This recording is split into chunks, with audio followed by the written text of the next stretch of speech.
Mega Man and Bass is a Super Famicom platformer released in 1998 by Capcom.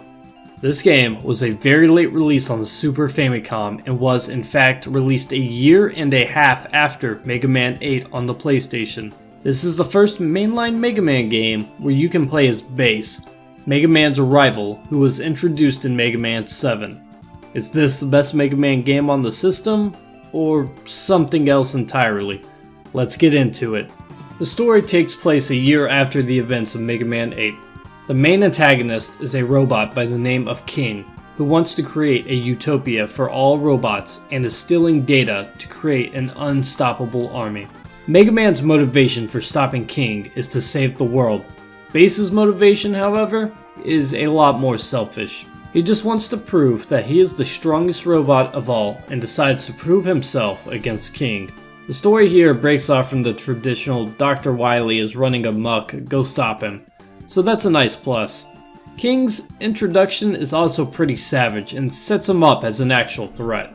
The gameplay of Mega Man and Bass is at its core a run and gun platformer like all other Mega Man games. You pick your robot master, play through the stage, and fight them at the end of the stage.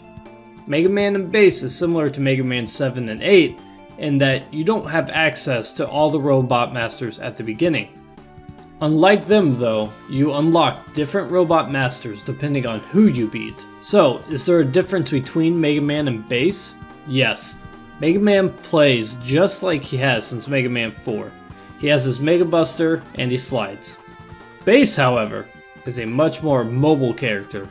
Bass has his Bass Buster, which is rapid fire, but it can't charge and is weaker.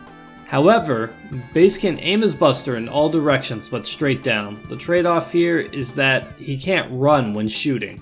Bass, instead of having a slide, has a dash like Mega Man X, which allows you to increase your speed and increase your jump distance. However, you can't get into areas that Mega Man's slide allows him to get into. Also, Bass has access to a double jump, making him the all-around better character.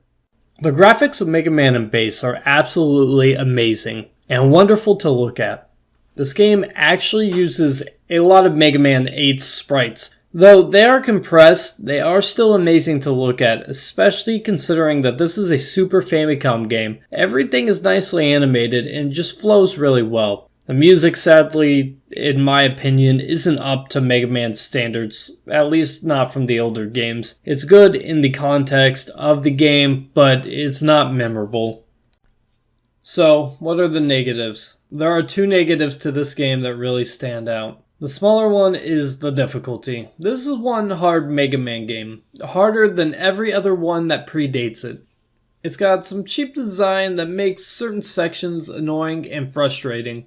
The second negative of this game is Mega Man, or rather the lack of planning and level design when it comes to him. The first level is a perfect example of this. You have to platform over a bottomless pit area with wind pushing you back, forcing you to make very tight jumps with Mega Man. If you aren't perfect here, you die. Bass, on the other hand, can just dash and double jump, making this area laughably easy for him. It would have been nice for Capcom to have put more thought into the game.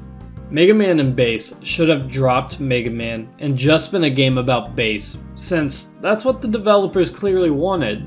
The game is a pretty frustrating experience that leaves a lot to be desired. With a little more polish, this could have been a fantastic game, but I really don't recommend it for anyone other than the most hardcore Mega Man fans.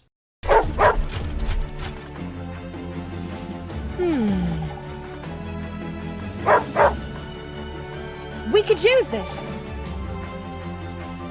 Oh, thank you.